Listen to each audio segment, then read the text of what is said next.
Jackpot na naman kami nito sa darating na Christmas. Para na namang grocery yung bahay namin niya sa sobrang daming red bag.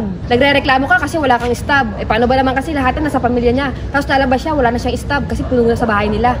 Kaya ikaw, kapag nakakarinig ka na ng ingay ng kapitbahay mo, lumabas ka na. Lumabas ka na agad kasi matik, ayuda yun. Bagay sa panahon ngayon, kung wala ka kasing kaganon, wala kang ganon. Kasi ikaw, kaya hindi ka nakakatanggap ng ayuda, paano ba naman kasi nakikita ko mga post mo about sa love? Love pa rin hanap mo, kami red bag na yung hanap namin. O anong pipiliin mo? Red bag o red flag? Ako kasi papipiliin mo, ang pipiliin ko dun red flag. Malamang! Uy, ano yan? Ano pa ba? Malamang ayuda. Teka, di ka nakalista? Hindi. Hala, bakit? Hindi ko naman alam kung ano ba mga requirements yan para makakuha ng mga ganyan. Ano ka ba? Di ba nga sabi ko sa'yo, yung naglilista, dapat nga kaganon mo yun. Tulad yan, nakakuha ako ngayon, wala pa naman yung schedule ng ayuda. Kasi nga, yung bakor, ganon ko yun.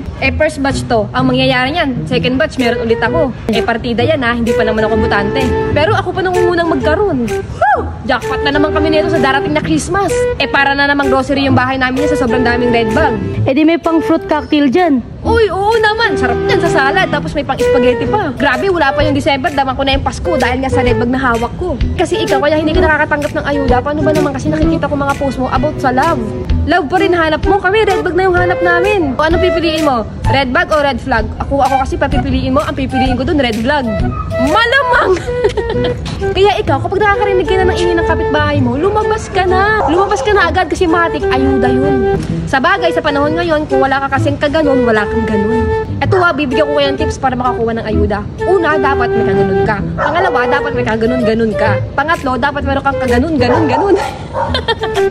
Nagre-reklamo ka kasi wala kang stub. Paano ba naman kasi lahat na nasa pamilya niya? Tapos nalabas siya, wala na siyang stub kasi puno na sa bahay nila. Dapat kasi yung tagapaglista, ganon mo yun. Kasi nga yung kakilala kong naglilista, ganon ko yun. Kaya tignan nyo, meron akong ganon. Kung ako kasi sa'yo, lupitan mo kasi yung mga tagapaglista. Kunwari, meron kayong sobrang pagkain o kaya ulam, ibigay mo sa kanya, ganon yung pagbigay dapat. Mahina ka rin kasi dumiskakati. Kaya tignan mo, di ba napapansin kung sino po yung mataas ang bahay, yun pa yung nangunguna sa listahan. Uy, ano yan? Ano pa ba? Malamang ayuda.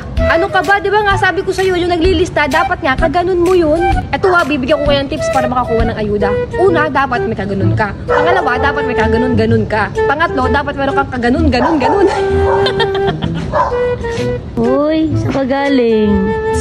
Malamang sa ayuda. Teka, di ka nakalista? Hindi. Bakit? Ano ka ba? Ganon ko yun. Ano ka ba? Ganon ko yun. Di ka nakalista? Hindi. Hala, bakit? Hindi ko naman alam kung ano ba mga requirements yan para makakuha ng mga ganyan. Ano ka ba? Di ba nga sabi ko sa'yo, yung naglilista, dapat nga kaganon mo yun.